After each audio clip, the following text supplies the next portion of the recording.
Hi, so today I will be presenting the Reinventing Project-Based Learning chapters 3 to 5. So, chapter 3, Imagining the Possibilities. A project-based curriculum can help students understand the big idea of a lesson. Good projects connect directly to students' frames of reference, interests, and experiences. In other words, putting the information to use helps students understand the lesson better. Creating different internet platforms can make projects much more helpful for the students and the teachers. For example, you can use Wiki, and it will help students collaborate by adding and editing information as a team. So many more platforms such as STEM programs or Twist and CDAT. A teacher must plan for the students to accumulate new skills and knowledge during the project. Continuing with chapter 3, a well-designed project causes students to stretch their intellectual muscles in ways that traditional learning activities may not. In other words, teach students the non-traditional method in order to get to them better. Teachers must design the projects by asking themselves the higher order thinking skills, which is analyze, evaluate, and create. Making sure these are met in the project will be for a successful learning experience. Creating projects can make certain subjects interesting for students, such as computer science. Getting them to design or learn tricks in the computer can pique their interests and keep them wanting to learn. Learners acquire learning depositions through direct teaching and more through experiences and encouragement.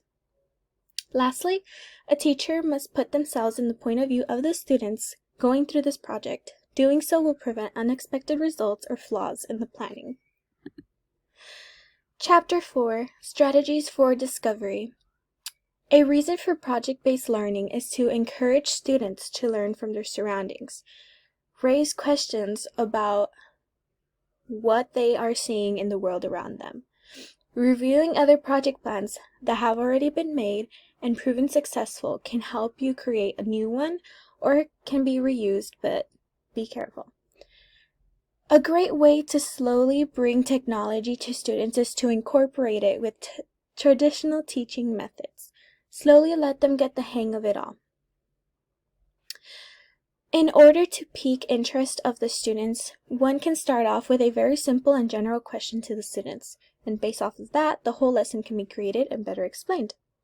In order to engage the students, it is best to set up a situation in which they want to ask questions, want to learn more, they need to know something they don't already know, and believe it is already important.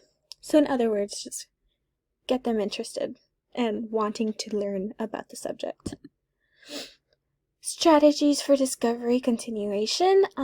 Some resources for the project-based learning can be Buck Institute for Education, Understanding by Design, and bobperlman.org. Some best projects have certain qualities to help the design. So these are loosely designed with possible learning paths, capture interest through real life or simulated experiences, realistic and cross multiple disciplines, reach beyond school and teach others, structured so students learn from one another. There's more, but it was a lot. So after planning the project, it is best to get feedback from different people. That's why it is smart to create a Google form in order for others to test and give feedback. So other fellow teachers that care about your project can give you some more insights, and they can put themselves as the student's perspective in order to see if they actually do learn and if the project is effective. So chapter 5, Making Assessment Meaningful. When PBL is truly open-ended, then each student or team approaches the learning experience in a unique way.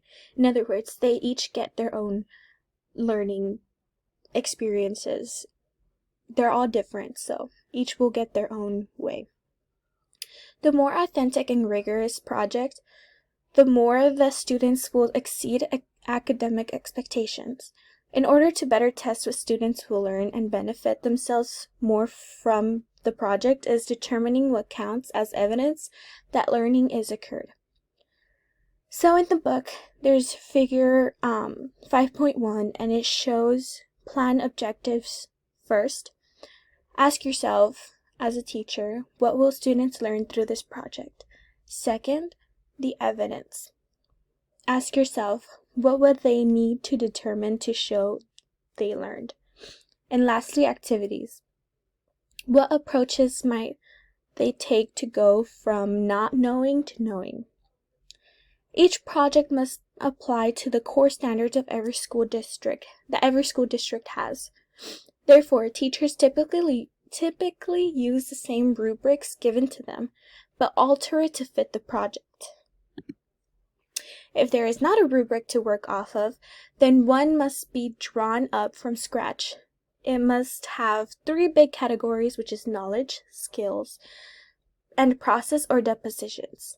Apart from the 3 categories, it must include 5 criteria that must be met by the students. In typical situations, content knowledge is typically weighed more heavily than skills and process.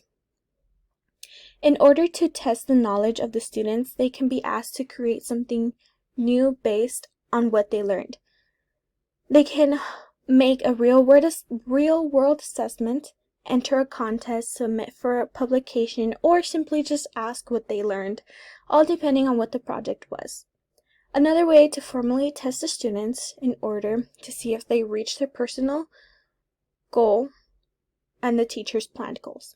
So that was the summary. Thank you guys so much.